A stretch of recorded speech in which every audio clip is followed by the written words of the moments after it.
Okay, so we're doing the Fagen et al. Course study, and it's about elephants.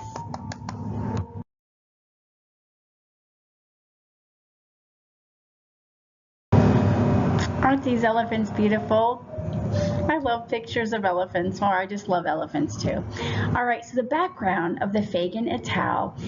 Talks about the traditional training methods that they used in Nepal, and really the training relied on punishment. And I know it sounds awful, right? Punishment and aversive techniques, they rely on negative stimulus like pain or fear of pain. And that's how you can get a giant animal this size to do what you want, right? They would use punishment to manipulate them. In traditional methods, this is the custom. Elephants are trained using the pain inflicted by the sharp end of a whittled bamboo stick known as the kocha. And this, of course, is in Nepal where the experiment does take place.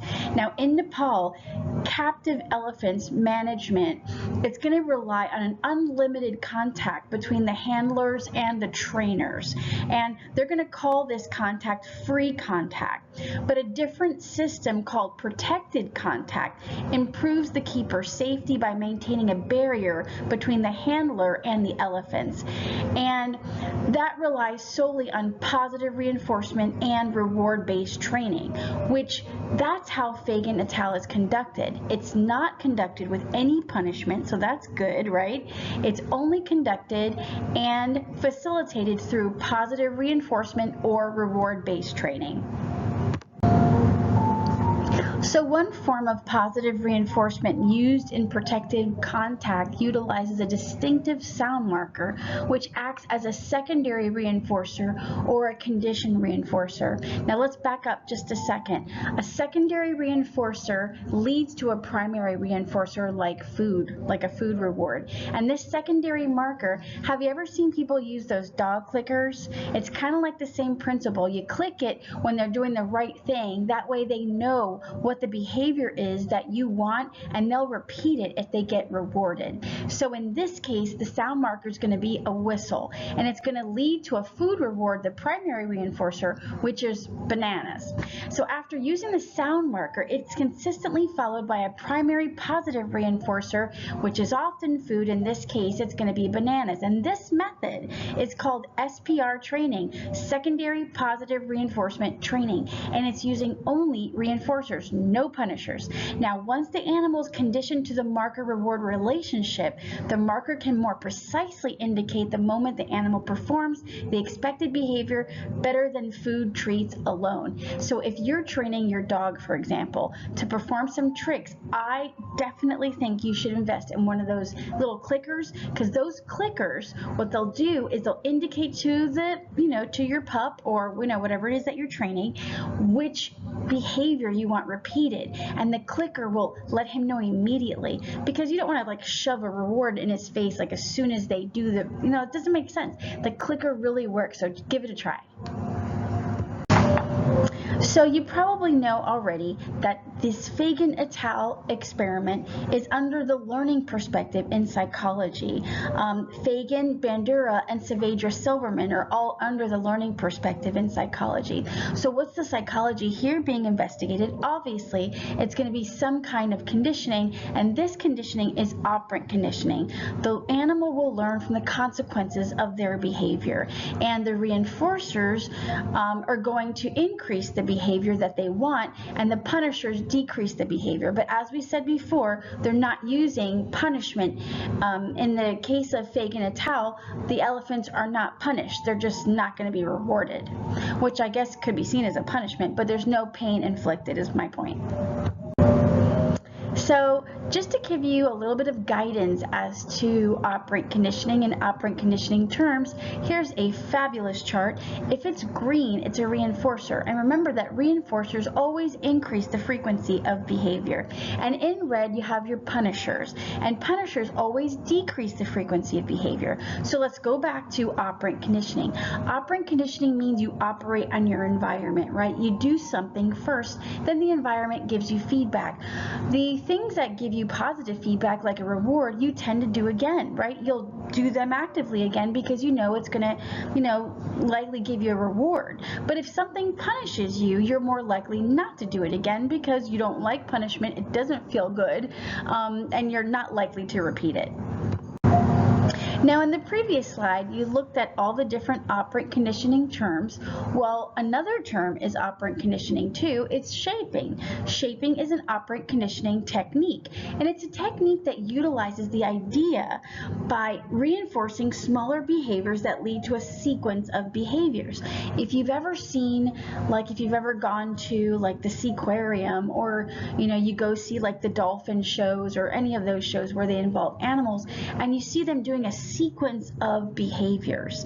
I'm trying to, okay, like the circus, you'll definitely see animals doing a sequence of behavior. If you think of perhaps dog shows, you know how they have the dogs performing different behaviors, and sometimes they're a minute long where they perform it's almost like a choreographed sequence of behaviors. Well, that is shaping, but you have to reinforce this small behavior that leads to this behavior that leads to the next behavior, and that eventually is called behavior shaping. I mean, technically it's also called successive approximations. It's also important to know what behavior chaining is under operant conditioning. Forward chaining, the first behavior is rewarded, then the second behavior is rewarded, then the third and fourth, and so on.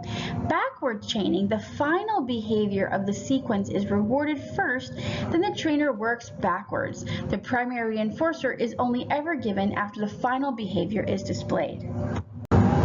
So what was the aim of the Fagen et al.? The Fagen et al. Aim was to determine the effectiveness of the SPR training program using free contact elephants in Nepal to voluntarily participate in a trunk wash for the purpose of tuberculosis testing. Now, to date, no studies that the authors were aware of have been published to document and quantify the success of SPR training with elephants. Okay, so let's get to know our participants, our sample. There were 5 lovely female elephants. 4 of the 5 elephant subjects were the numbers 1 through 4. They were 5 to 7 years old, so they were juvenile elephants, and they were all born at the stable, which means none of them were actually captured in the wild and dragged over to the stable to live. They were all born in captivity. The remaining elephant, number 5, she was older. She was in her 50s. Now, these elephants were selected by the following criteria. Are you ready? You got to know this. They were selected because they were docile, also meaning they were gentle and easy to work with. Number 2, they were not pregnant. Number 3, the willingness of the elephant's handlers, also called mahouts, to participate in the study. This is important because they couldn't work with the elephants without their handlers. So part of the criteria here is that the handler agreed to be present. Also, they had to be trained with traditional methods in the past, and none had previous exposure to SPR training. So they had to be complete novices to the new SPR style that they're about to be trained with. And all of this is to learn the trunk wash. I'll talk about that in a second. Okay, so let's talk about the procedure and the care of the elephants. The elephants went into the jungle to graze under the control of their mahouts from 5 a.m. in the morning to 7 a.m. in the morning, then again at 10:30 a.m. in the morning to 4 p.m. each day, and they were leg chained to posts in open stalls for the remainder of the day and night. Leg chains were normally placed with both front legs chained together or on a single front leg with a chain approximately 6 to 8 feet long, and this allows them to walk around their stake and kind of like pace that diameter if they chose to. The elephant's diet consisted of mainly fresh grass and dana, which dana, D-H-A-N-A, are packets of grain. They're like nutritional supplements mixed up with the grass, so it helps, with their nutrition. The elephants had access to the river for water for the time that they were out grazing, right? So in those 2 morning times up to 4 p.m., they had access to as much water as they could drink when they were out, but they did not have that in the stall area, just FYI. And remember, all the husbandry conditions that they were raised with never change. So their life, like in the stable, didn't change because of this experiment. Everything was the same.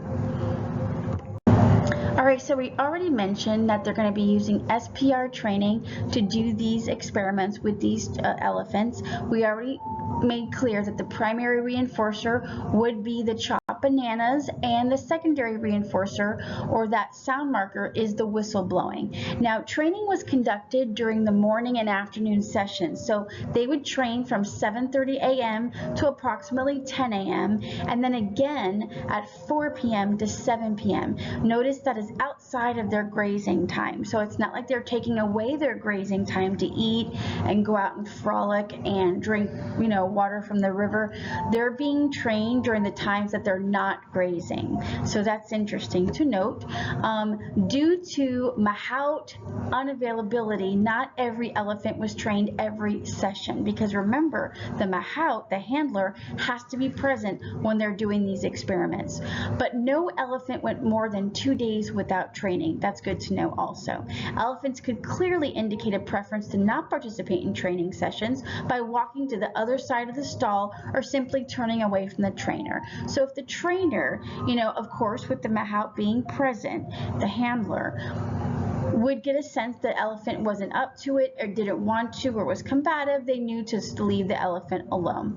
Now, remember that the mahouts were present at all sessions. They stood on the periphery of the stall near the trainer, but they were not allowed to talk, they were not allowed to intervene, they were not allowed to speak to the elephant. They were just there to show their presence, to also keep the elephant feeling comfortable, because the mahout, the handler, knows them very well, and the mahout's there also to support the researcher. Okay, did you remember the purpose of the trunk wash? Okay, so we're going to go over the sequence of behaviors needed for the trunk wash. Why do they have to do the trunk wash? Because they need to collect a sample of mucus from the base of the trunk in order for them to kind of get it out, in order to test for something very, very deadly called tuberculosis. And unfortunately, tuberculosis can kill these elephants. And you see tuberculosis in captivity, at animals that are kept in captivity. So it's really important that they do this right, because they can treat them for tuberculosis. If it's treated early enough, they can save the life of these elephants. So we're actually helping the elephant help themselves in this case. So how do you do the trunk wash? Here are the sequence of behaviors. Are you ready? Number 1, the elephant needs to put the end of the trunk in the trainer's hand. So the trainer should be able to kind of go like this, and the trunk should be in their hand. Then number 2, they have to allow the trainer to instill saline or sterile water into the trunk. They have to lift the trunk all the way up so that the fluid could run to the base of the trunk. Then they have to hold the fluid in the base of the trunk and then blow it out into a bucket. And hopefully, when they blow it out strong enough, it'll collect enough mucus so they can test for tuberculosis. So all of these behavioral tasks had to occur smoothly in succession so that none of the fluid was lost on the ground and the elephant didn't drink the saline solution. So this is why it's important for them to learn the trunk wash. So there's different techniques or aspects in this training to get the elephant to understand what's going on. The first thing that's really important, the elephant has to understand the relationship between the whistle and the banana. He has to understand, or she has to understand, the sound marker, the whistle, is going to lead to the primary reinforcer, which is the food, which is the banana in this case.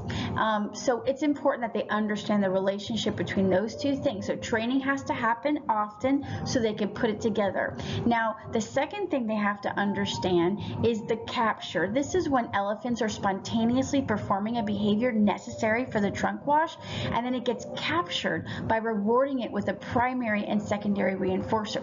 So let's say the researcher is there with the animal, and that animal, the elephant, happens to put his trunk really high in the air. He might get the whistle blown, right? The researcher can whistle and then administer the banana. That's telling the elephant, oh, I get it. They want my trunk up high. When I put my trunk up high, they blow that whistle and I get a banana. Let me do that again. Trunk up high, whistle, banana. Do you see how that works? And they're going to call that a capture. It's almost like they captured that behavior and they're going to reinforce it, because we know the law of effect, according to Edward Thorndike, a guru of operant conditioning, says that if you're rewarded for a behavior, you're going to likely repeat it because you just got rewarded for it. Okay, so that's number 2, capture. The third one is lure. This is when the elephant is tempted into a necessary position by strategically placing a reward in a place where it makes them do the behavior. It's kind of like when you want your dog to stand and you lift up the treat and you're like up, up, up, up, and you get him to go up because the treat is up. That's a lure. So they can lure the elephant to perform certain behaviors and then reward that then. So, and lastly, the whole idea is shaping. It's going to rely on a natural variation in the quality of the behaviors offered during the repetition, and it works by rewarding only the behaviors that are offered that are closer to the eventual goal of getting them to do the trunk wash. So shaping is getting them to take that behavior they just did and shape it into what you want, which, remember, the goal is trunk wash. In this slide, you'll see the 10 training behaviors that were utilized with the elephants, but you have to really know the first 5 really well. So here are the first 5. Trunk here is when the researcher puts their hand out and then the elephant puts the trunk in the hand. Then trunk up encourages the elephant to put the trunk straight up in the air, right? As straight as they can get it. And that encourages the water, right? Remember that saline solution that's going to be in their trunk?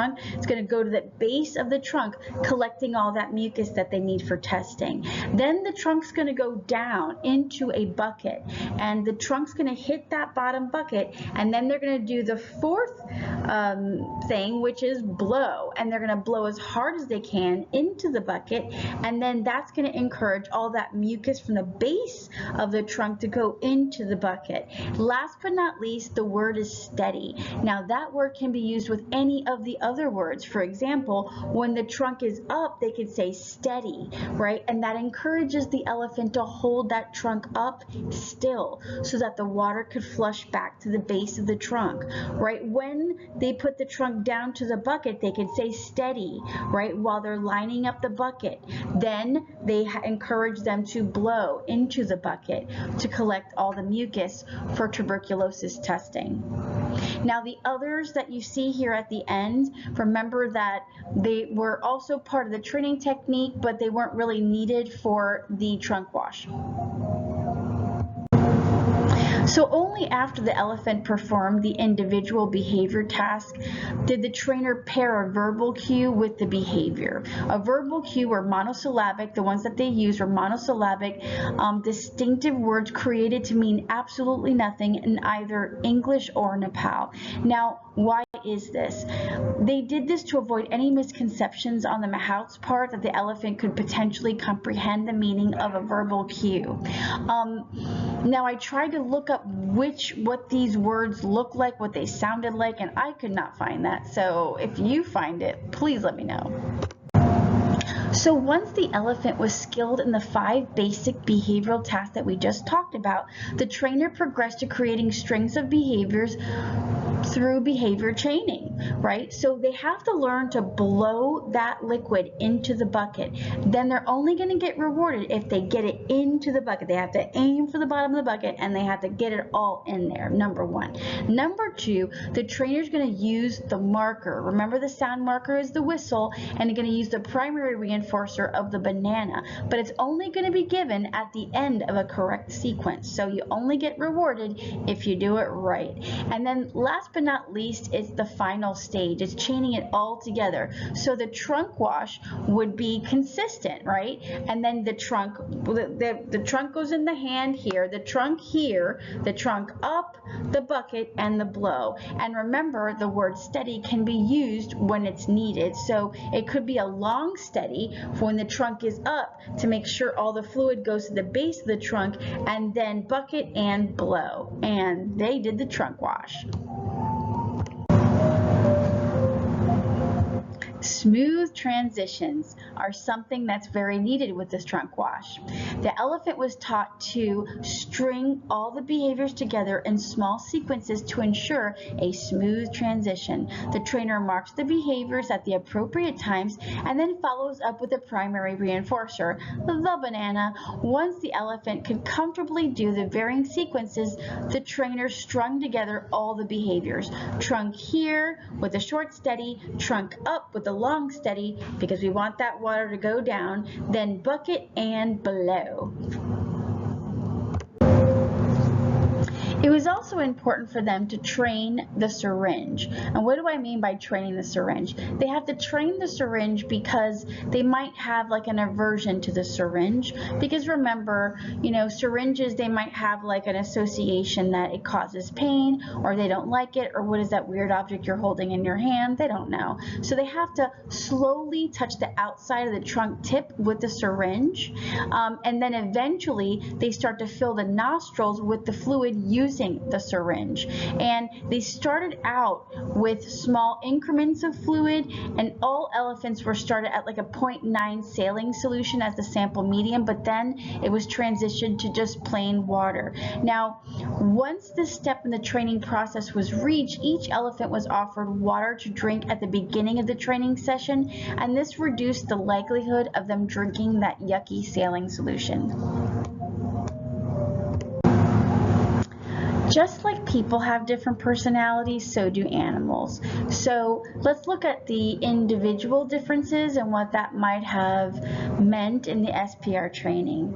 One of the elephants actually preferred the saline solution, the salty water, over fresh water, and would continue to drink the saline water after rejecting the fresh water.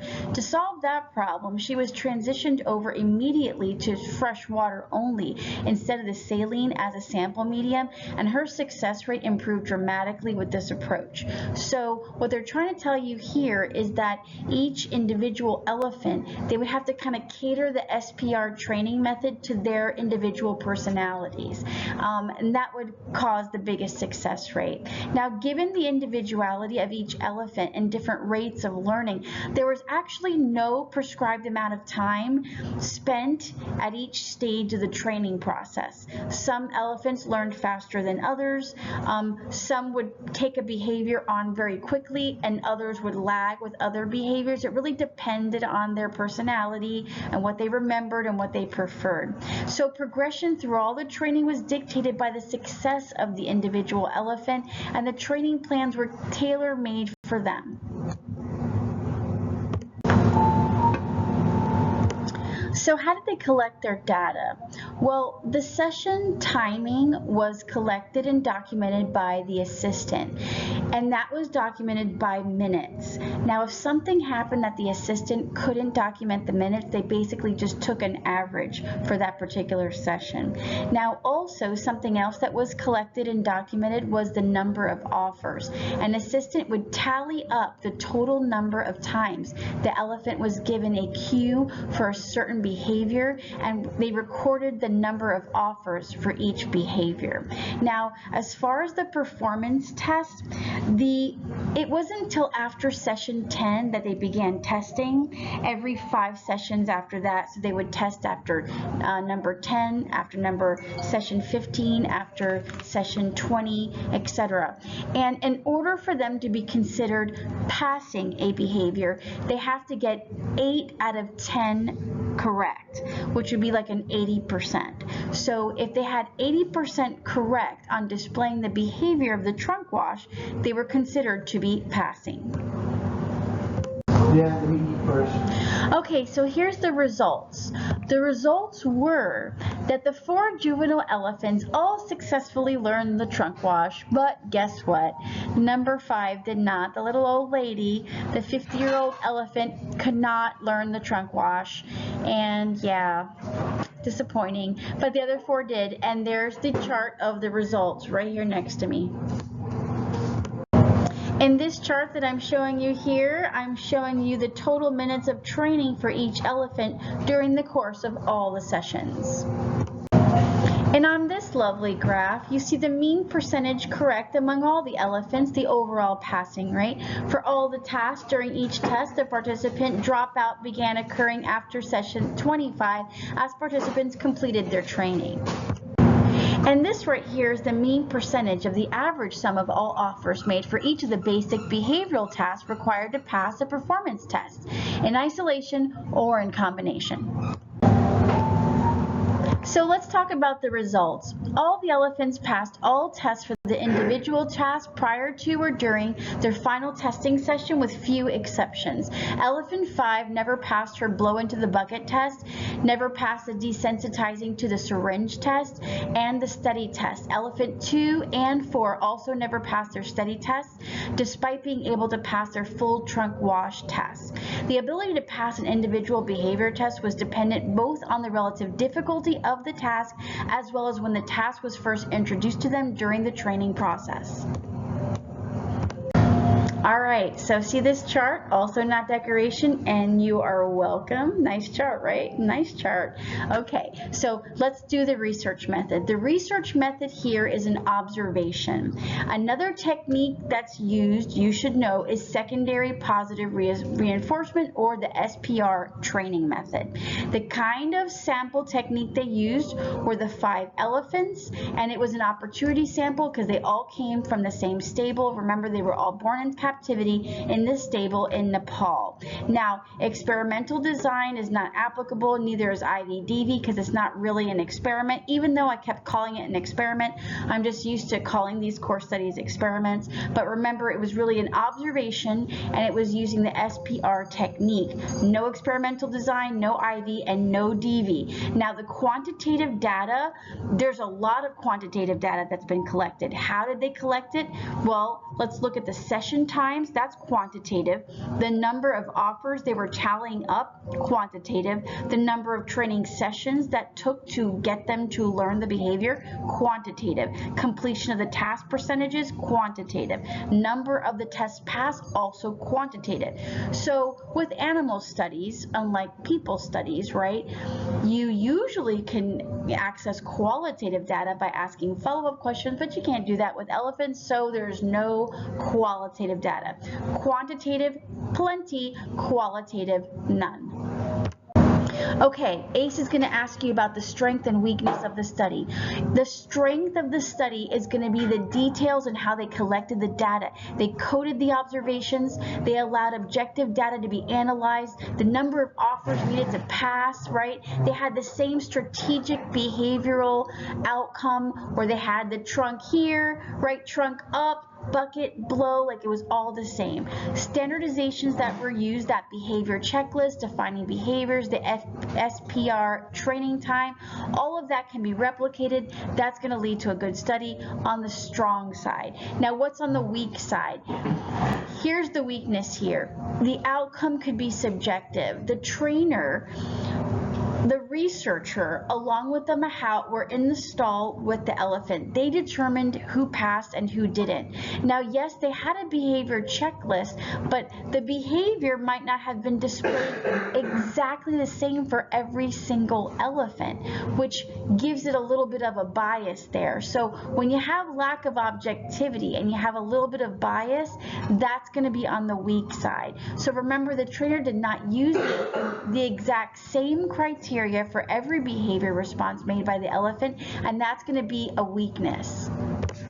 All right, you know the ACE is going to ask you about issues and debates. So one of the common things they ask us is, how is this applicable to daily life?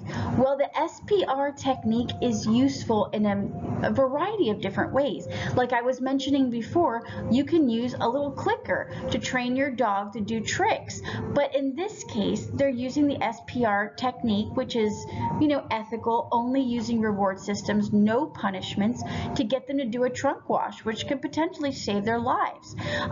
Now, another issue in debate they like to ask us about is the individual versus situational factors.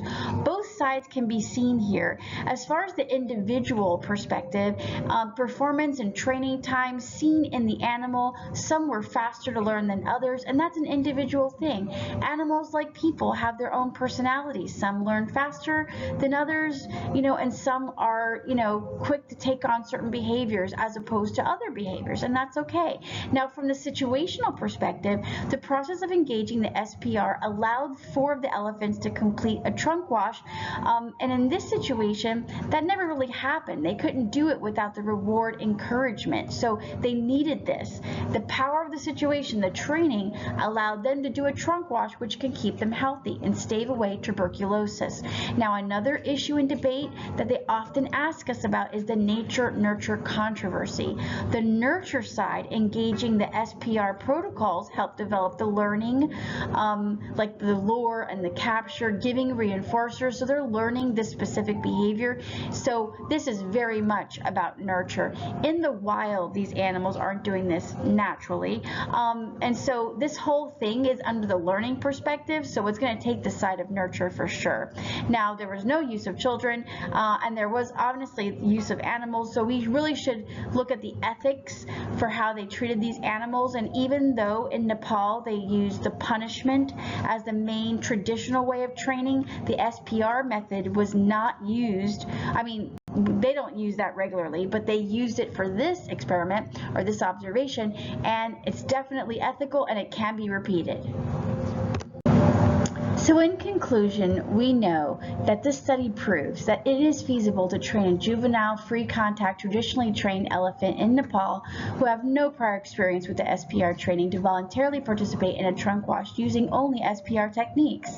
The elephant responded reliably and teaching new tasks in an efficient process. This was definitely a positive. The SPR training could be a great tool for captive management programs around the world to improve behavior management in general and also improve animal health through voluntary veterinary participation. This kind of training can go a long way all over the world.